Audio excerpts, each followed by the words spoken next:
మన జీవితంలో కొన్ని పుస్తకాలు వినోదాన్ని అందిస్తాయి, కొన్ని జ్ఞానాన్ని అందిస్తాయి, మరికొన్ని మన జీవితాన్ని పూర్తిగా మార్చేస్తాయి. భగవద్గీత కూడా అటువంటి అమూల్యమైన గ్రంథం. ఇది మన ఆత్మ, కర్మ, ధర్మం మరియు జీవన ఉద్దేశం గురించి గొప్ప గుణపాఠాలను అందిస్తుంది. ఓర్జువాల్ ఛానల్కు స్వాగతం. మైథాలజీ, ఆధ్యాత్మికత మరియు పురాణ జ్ఞానం గురించి తెలుసుకునే ప్రయాణంలో ఇప్పుడు మీరు ఉన్నారు.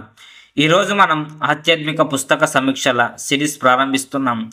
మొదటి సమీక్షకు భగవద్గీతను ఎంచుకున్నాం. ఈ వీడియోలో భగవద్గీత ప్రధాన సందేశం ఏమిటో తెలుసుకుందాం. ఈ గ్రంథం నుండి నేర్చుకోవాల్సిన జీవిత పాఠాలు ఏంటో చూద్దాం. ఇది నేటి సమాజానికి ఎందుకు సంబోధించాలో అర్థం చేసుకుందాం.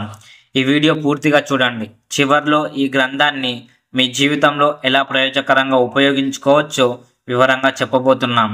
ముందుగా భగవద్గీత గురించి కొంచెం తెలుసుకుందాం. ఇది మహాభారతంలోని 700 శ్లోకాల గ్రంథం. దీని కథ నేపథ్యం కురుక్షేత్ర యుద్ధం. కురుక్షేత్ర యుద్ధానికి ముందు అర్జునుడు ఎదుర్కొన్న గందరగోళానికి కృష్ణుడు అతనికి పరమార్థ జ్ఞానం బోధించాడు. అర్జునుడు ఎదుర్కొన్న సంక్షోభ నిజానికి మన జీవితంలో ఎదురయ్యే ప్రశ్నలు, సమస్యలు మరియు నిర్ణయాలను సూచిస్తుంది. ఈ గ్రంథం యోధులకు మాత్రమే కాదు, మనలాంటి సాధారణ మనుషులకు కూడా మార్గదర్శిగా ఉంటుంది. భగవద్గీత నుండి 3 పాఠాలను తెలుసుకుందాం. నెంబర్ 1, ఫలాపేక్ష లేకుండా కర్మ చేయాలి. భగవద్గీతలో కృష్ణుడు ఈ శ్లోకాన్ని చెబుతారు. కర్మణ్యేవాధికారస్తే మా ఫలేషు కదేరచ. మీకు కేవలం కర్మ చేయడంపై హక్కు ఉంది, కానీ దాని ఫలితంపై కాదు. మన జీవితంలో చాలామంది ఫలితాన్ని ఆశిస్తూ పనిచేస్తుంటారు, కానీ ఫలితంపై ఎక్కువ దృష్టి పెట్టడం వల్ల మనం నిరాశకు గురవుతాం. కృష్ణుడు చెబుతున్న కర్మయోగ సూత్రం ఏమిటంటే, మన పనిని నిజాయితీగా చేయాలి, కానీ ఫలితం గురించి ఆలోచించకూడదు. ఉదాహరణకు సచిన్ టెండూల్కర్ గురించి ఆలోచించండి. అతను రికార్డుల కోసం కాదు, ఆటపై ప్రేమతో ఆడేవాడు. ఫలితంగా అతను దిగ్గజ క్రికెటర్ అయ్యాడు.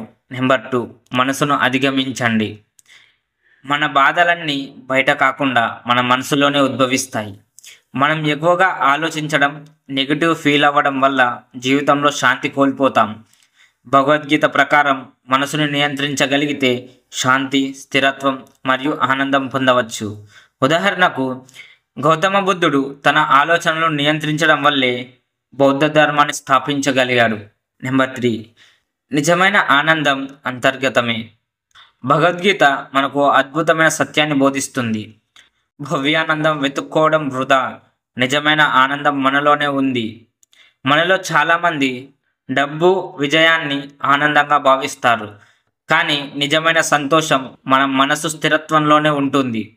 ఉదాహరణకు స్వామి వివేకానందుడికి ఎటువంటి ధన సంపత్తి లేకపోయినా అంతస్ముఖ జీవన విధాన కారణంగా ప్రపంచవ్యాప్తంగా గొప్ప సన్యాసిగా మారాడు. ఇక్కడ చెప్పే ఈ 3 పాయింట్స్ గురించి మన ఛానల్లో వీడియో అప్లోడ్ చేశా. మనసుని ఎలా నియంత్రించుకోవాలి అని వీడియో టైటిల్ ఉంటుంది. ఈ వీడియో మీకు నచ్చితే ఖచ్చితంగా ఆ వీడియో మీరు చూడాల్సిందే. చాలా అంటే చాలా వర్త్ ఉంటుంది. డెఫినెట్లీ ఆ వీడియో వాచ్ చేయండి. సో ఇక మన టాపిక్లోకి మళ్ళీ వెళ్దాం. భగవద్గీతని రోజు జీవితంలో ఎలా ఉపయోగించుకోవచ్చు, మరి ఈ సిద్ధాంతాలను మనం ఎలా పాటించగలం? ఫలాపేక్ష లేకుండా పనిచేయండి, కష్టపడండి, కానీ ఫలితాన్ని ఆలోచించకండి. మనసుని నియంత్రించండి. ధ్యానం, స్వయం పరిశీలన అలవాటు చేయండి. ఆనందాన్ని అంతర్గతంగా కనుగొనండి. తాత్కాలిక లాభాలకు పరిమితం కాకండి. రోజుకు 2-3 శ్లోకాలు చదవడం ప్రారంభించండి. వాటి అర్థాలను విశ్లేషించండి. భగవద్గీతను ఎవరెవరు చదవాలి? ఈ పుస్తకం అందరికీ ఉపయోగకరం. విద్యార్థులు, ఉద్యోగస్తులు, వ్యాపారస్తులు ప్రతి ఒక్కరూ భగవద్గీత నుంచి జీవిత పాఠాలు నేర్చుకోవచ్చు. భగవద్గీత ఓ గ్రంథం మాత్రమే కాదు, మన జీవిత మార్గదర్శి. ఈ వీడియో మీకు నచ్చిందా? మరిన్ని ఆధ్యాత్మిక పుస్తక సమీక్షలు కావాలంటే లైక్, షేర్ అండ్ సబ్స్క్రైబ్. మీ అభిమాన ఆధ్యాత్మిక పుస్తకం ఏమిటో కామెంట్ చేయండి. మరో ఆసక్తికరమైన వీడియోతో మళ్ళీ కలుద్దాం. హరే కృష్ణ.